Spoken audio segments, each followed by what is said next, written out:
vous qui êtes secrétaire à la Chambre de commerce. Pourquoi l'aérodrome a-t-il été construit exactement à Loud? Je suppose que l'aérodrome a été construit à Loud pour des raisons qui s'expliquent, des raisons géographiques. C'est peut-être le seul secteur des environs du Puy qui présente une surface aussi importante, relativement plate. Je ne sais pas si Bernard a des éléments précis en ce qui concerne des éléments plus techniques, mais je crois que c'était pratiquement le seul endroit à une distance normale du Puy qui permettait l'installation de toutes les infrastructures nécessaires au développement de l'aviation dans la région.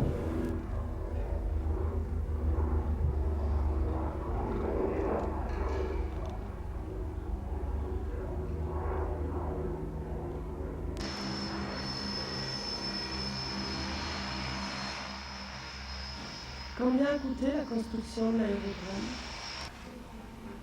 C'est une question bien délicate parce qu'en réalité, l'aérodrome a des quantités d'investissements. Il y a les investissements de l'aérogare, il y a les investissements des hangars et de tout ce qui sert au logement des appareils, et puis il y a tous les investissements concernant l'aménagement de la plateforme elle-même pour permettre le développement de l'aviation commerciale et plus particulièrement de l'aviation de ligne.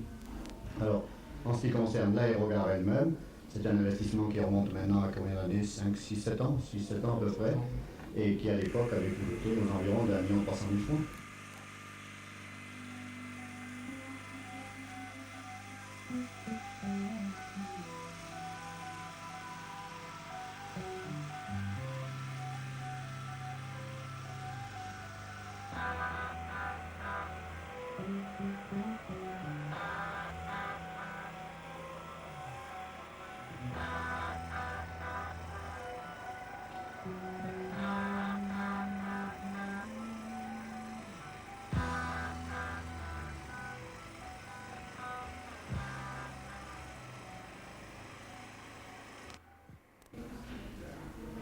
Donc, globalement, les installations qui ont été faites ici sont bien sûr représentent un investissement beaucoup plus important, et plus particulièrement l'aménagement d'une piste en dur qui fait 1450 mètres de longueur sur 30 mètres de large, laquelle piste est balisée pour les atterrissages de nuit et décollages de nuit.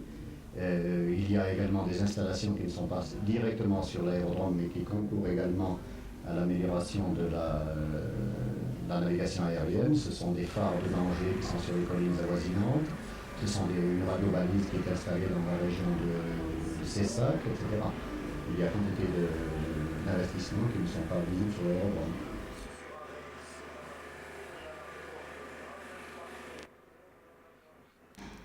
Monsieur Bernard, vous qui êtes chef d'escale, quelles sont les différentes lignes que vous assurez? Uniquement le Puy-Paris pour l'instant. Et vous avez des prévisions?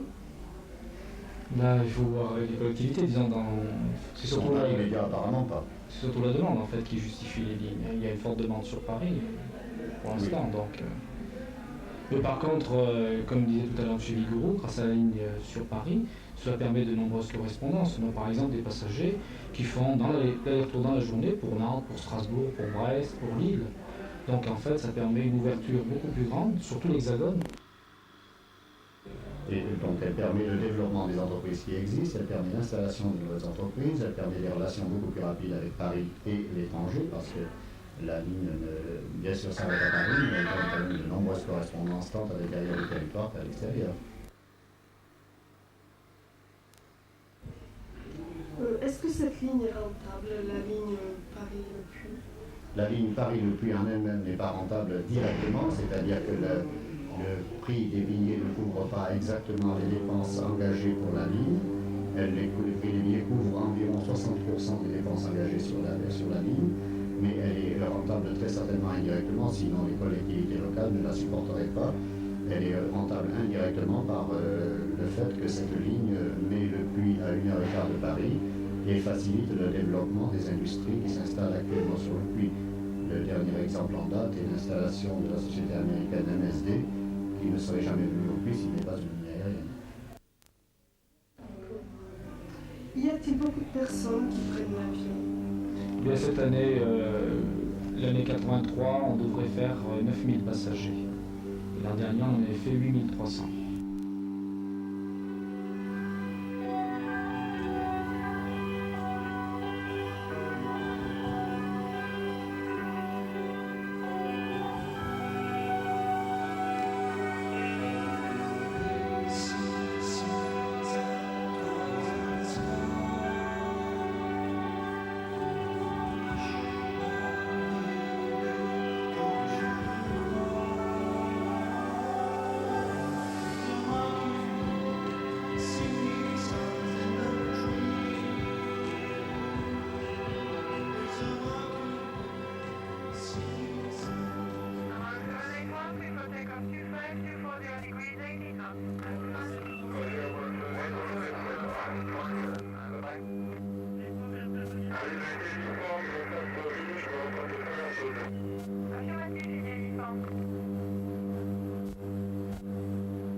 Bonjour, appel d'un marqueur 26, c'est bon, 240 degrés Celsius.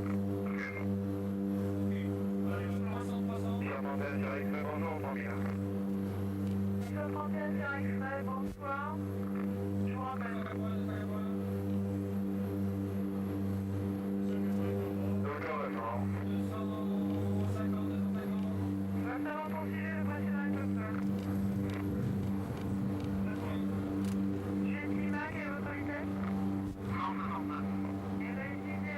Alors, pourquoi avez-vous choisi ce métier? Bon, je crois que le métier, on ne le choisit pas, c'est le genre de métier qu'il faut aimer à la base. Comment avez-vous appris à piloter? Disons, j'ai fait recrutement, disons, la formation dite de type porte par l'aéroclub. À la suite de ça, j'ai été faire un stage instructeur qui dure un mois, qui s'est très impressionnant. Ensuite, j'ai passé ce qu'on appelle l'examen de qualification aux instruments, qui nous permet de pouvoir piloter le métro, ce qu'on appelle le pilote professionnel IFR. Quelles sont les autres activités de l'aérodrome? Alors il y a en fait 4 activités sur l'aérodrome. Il y a une activité aviation de loisirs, il y a les aéroclubs basés. Il y a une activité vol à voile, ULM, parachutisme. Donc ça, ce sont des activités de loisirs qui sont concentrées dans l'ancienne partie de l'aérodrome. Et puis il y a une activité commerciale et affaires, c'est-à-dire des avions commerciaux ou d'affaires et la ligne aérienne. Oui, j'ajouterais personnellement qu'il y a quand même une activité qui est beaucoup moindre, mais qui est quand même très précieuse pour le département.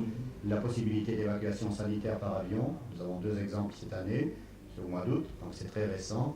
La possibilité pour des appareils de la protection civile de s'alimenter en carburant. Ça a été le cas des Canadair qui venaient travailler dans la région de Lorée pendant le début août.